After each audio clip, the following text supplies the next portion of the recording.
Hello, Mama's Fallen Angels. This is Big Robbo, and I'm here with Jeremy Goldberg of the band Age of Evil. We tried to get this interview done a couple of weeks ago, but the computer gods just were not working with us on that, Jeremy, and I apologize for that once again. But when I got off the phone and I was talking to my coworkers about the interview and everything that went wrong, I said, and I noticed that in reading some of the interviews and stuff, to prepare for this, I noticed that Warren DeMartini was a big influence on the band. And when I interviewed Warren D about, or Mr. Martini, DeMartini, a couple of months ago, that was the nightmare to end all nightmares. We had to reschedule that thing like 8 times because I always got him at a bad time or he called at a bad time. So I was just like, well, I'll let Jeremy know that Warren DeMartini still has the gold medal as far as shit not working out. But wanted to talk a little bit about the new EP, Get Dead. Well, it's not really new anymore, but of course it's going to be new to a lot of our listeners. It's really slick and polished, and it sounds great. It sounds like a band that's been together for many, many, many years. It's a little bit of a different direction, I think, than Living a Sick Dream, but it should sound like that, I guess, because there was some different personnel. Can you tell us a little bit about Get Dead and some of the process that went into that? Yeah, basically we recorded the EP in between tour dates when we were touring in Europe. We'd go play a festival somewhere in Germany and then come back, to the studio and record for a day or two. And, the 2 new songs that are on the EP, Get Dead and Cruel Intentions, are definitely different from Living a Sick Dream, like you said. They are more mature, and especially my vocals sound a lot better. Not that Living a Sick Dream is bad, but it sounds like we're much older now, and that's the way it should be, really. And with the even newer music that we're writing now, it's another huge step, just like Get Dead was from Living a Sick Dream. So yeah, the EP turned out great, and we're really excited to see what comes from that. Yeah, and I was going to ask, there's been some intermittent tour dates here and there. Of course, you did some East Coast dates the end of last month, opening up for Hale in Boston and New York, wasn't it, Jeremy? Yes, yeah. And those were amazing. Right, yeah, I was going to say, with those type of towns that really get into their metal, it just had to be great. But was the writing going on during that, or is there something that was put on hiatus when you guys go out and play a show? How does that work for you?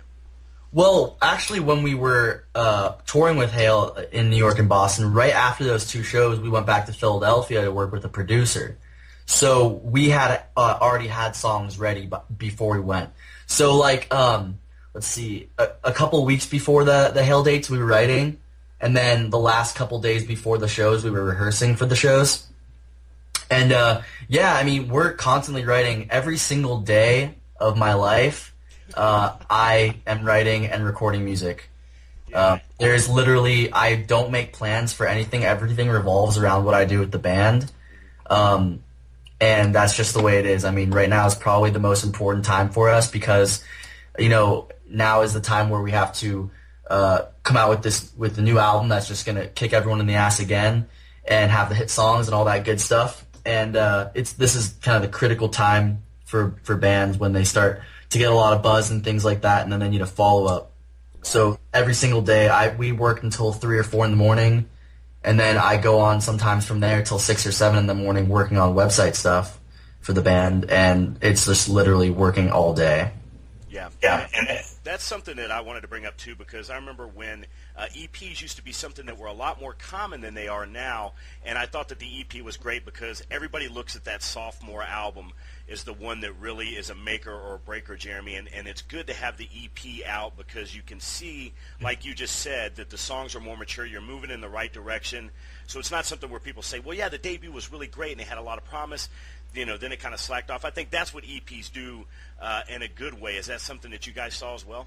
Yeah, absolutely, for sure. I mean, it had been, about 2 years since Living a Sick Dream, and we weren't ready quite yet to do the full length, and so we wanted to get something out there that really showed, fans where we come from since Living a Sick Dream, and then we knew at the same time that a lot of people, for them, it would be the first time hearing us.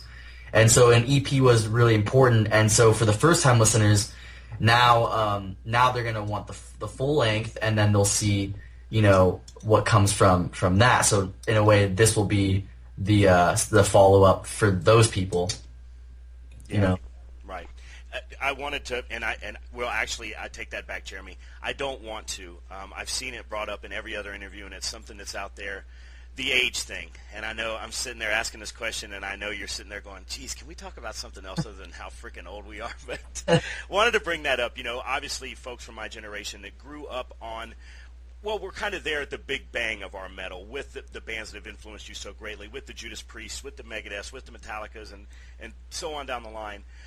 It was easy for us because it was always tangible and I was always there, and then it went away and died for a while. We feel like it's coming back, and it's due to younger bands like Age of Evil, of course. Want to talk about what got you into metal? Was it an uncle that left a couple of records out? Was it mom and dad? Was it something you saw on VH1? What actually was it that got you guys together, you brothers, getting together and wanting to play this type of music? Well, from a very early age, when we were, 4, 5, 6 years old, we were into music in general. All kinds of music, actually. Ranging from, like, the Beatles to even, like, Elton John.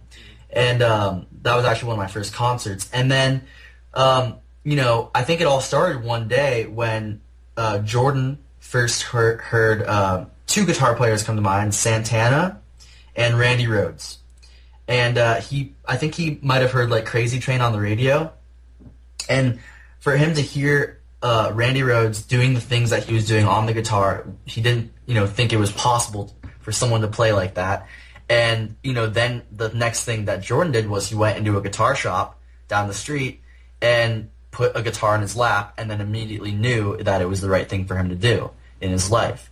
And because the four of us are all best friends, then Jordan goes ahead, when we're 7 years old and says, dude, you got to check out Ozzy Osbourne and Randy Rhoads. And, of course, all of us absolutely loved it and then branched out into other things. So, that was definitely one of the first heavy metal bands that we got into. Right. Yeah, and it's good to be on the same page when you're like that, because you can have one of those guys wanting to get up there and play ABBA songs, and you're like, hey, man, we're not playing that shit. We're playing Ozzy Osbourne. Yeah, exactly. And it always seems interesting to me, Jeremy, how, the influences. I mean, you talk about people like Randy Rhoads, who had a classical tinge to his guitar playing, is inspired by folks that were composing music centuries ago. And whether I'm talking to somebody that's 39 or whether I'm talking to somebody that's 19, it's always really cool to know that those influences are still there, the same for each age group.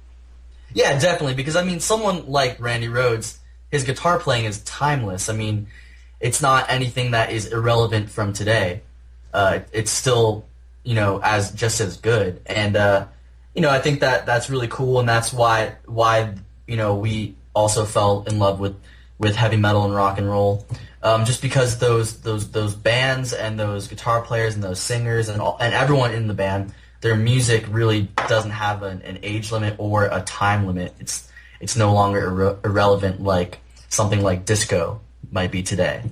When it was big back then, you don't really see a lot of people going to discos anymore, but you see people and kids and everyone, all kinds of people listening to those old school metal and rock and roll bands. Yeah, and I think that the music industry certainly has changed, and some people lament it. Album sales are not there what they used to be. You've got to get out and play live a lot more, and I think that that's something that certainly the younger bands understand, Jeremy. But I read an interesting quote from you, like I said, when I was doing some homework before the interview. You said that with the rise of the guitar heroes and the